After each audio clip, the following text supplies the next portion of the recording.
그런데 이 와중에 사실 우리 이제 문제는 대한민국이 어떻게 생존할 것인가인데, 우리 중국의 판강 교수님 와 계시니까 나는 중국 측이 이번 기회를 극복을 해가려면 정말 중국이 미국이 하지 못한 새로운 공감대적 가치를 지향하는 나라가 되어야 된다고 봅니다. 중국이 그동안 자기들은 패권을 추구하지 않는다라고 주장하고 있고, 시진핑 주석이 강조하고 있는 대외 정책의 철학이 기소불력 물시의인이라는 것입니다. 즉 자기가 하기 싫은 것은 남한테 시키지 않는다.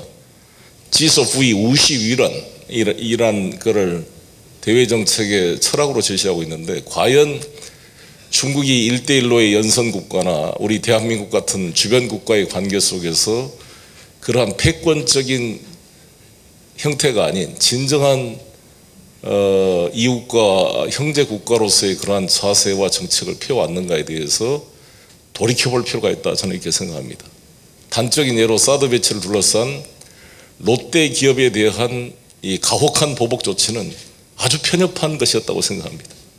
저희 문재인 정부는 이 미중 관계 속에서 상당히 어려움을 겪고 있고, 이 와중에 지금 한일 간의 갈등이 벌어지고 있는데, 한국, 일본, 중국이 삼각이 사실 아주 훌륭한 생산의 가치 사슬 밸류 체인을 이루고 있는데, 저는 아베 총리의 이번 화이트리스트 배제를 통한 한국에 대한 그 보복 조치는 아주 역사적으로도 옳지 않고 사회 정의 관점에서도 옳지 않고, 마치 1923년 관동 대지진 때 대지진이 나니까 이 핑계를 돌리기 위해서 우리 조선인 7천여 명을 무작위로 학살했던 그러한 범죄 행위처럼 일제 징용자에 대한 피해자 청구권을 가지고 애꿎은 대한민국의 화이트리스트 배제를 하는 것은 대단히 저는 역사적으로 잘못된 행위이고, 경제적 관점에서도 저는 일본이 치명적인 실수를 하게 된 것이다 저는 생각합니다. 우리 기업들이 이번 기회로 불화수소 포토레지스트를 비롯한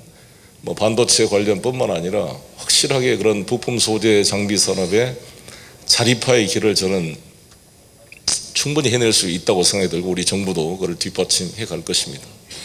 이런 와중에 저는 중국과의 상호 협력이 필요하다. 중국이 미국의 그런 화웨이 조치로 인한 경제 보복 조치에 지금 고통을 당하고 있는 것처럼, 우리도 일본의 이러한 조치로 고통을 당하고 있는 같은 동병상련의 입장에서 좀 서로 간의 협력이 필요한 게 아닌가, 서로 간의 처지에 대한 이해가 필요한 게 아닌가, 이렇게 생각이 듭니다. 결론적으로 말씀드리면, 저는 중국인들을 만날 때마다 이렇게 이야기를 합니다. 중국과의 관계는 비록 1992년도에 국교를 수립해서 27년이 됐지만 그 이전에 5,000년의 역사를 함께 해온 이웃 국가라고 생각합니다. 공동의 철학과 문자를 공유하고 문화를 공유해왔던 이웃 국가이기 때문에 저는 한중 간의 협력은 정말 이 동아시아에서 핵심적인 중요한 위치를 갖는다, 이렇게 생각합니다.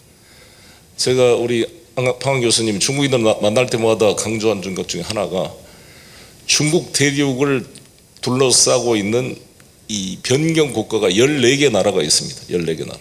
인도부터 시작해서 파키스탄, 아프가니스탄, 이란, 러시아, 몽골, 북한까지. 근데 이 14개 소위 말한 뺀징 꼬자, 스스거 14개 국가 중에 200개과 두보의 시를 낭송하면서 같이 술잔을 마시고 맹자 공자의 철학을 지금도 우리 아이들에게 가르치고 중국의 문화유산을 진정으로 같이 이렇게 공유할 수 있는 유일한 나라는 대한민국 하나라고 봅니다. 그래서 저는 중국이 이 대한민국이 소중한 존재라는 걸 알아야 돼요. 사실 중국은 군사동맹 국가가 단 한 개의 국가도 없습니다. 북한도 약간 취약한 데고 미얀마는 사실상 떨어져 나가고 있는 상태이고, 그래서 정말 중국의 단순한 경제뿐만 아니라 문화, 정치, 철학을 같이 공유할 수 있는 가장 소중한 나라가 대한민국인데, 중국이 대한민국 가치를 너무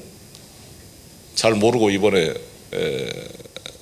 사드 배치 이후로 한 그런 행위는 아주 소화적인 단견이다 라고 생각이 들고, 이런 거를 풀어서 한국 간에 전면적으로 경제가 협력될 수 있도록 우리 판강 교수님도 저를 잘 부탁합니다. 바이투어 잘 부탁드리고 오늘 좋은 회의를 통해 우리 한중 관계의 새로운 활로가 모색되고 미중 관계의 어떤 상호간의 절충점이 찾아질 수 있는 지혜가 도출되는 세미나가 되기를 바라겠습니다.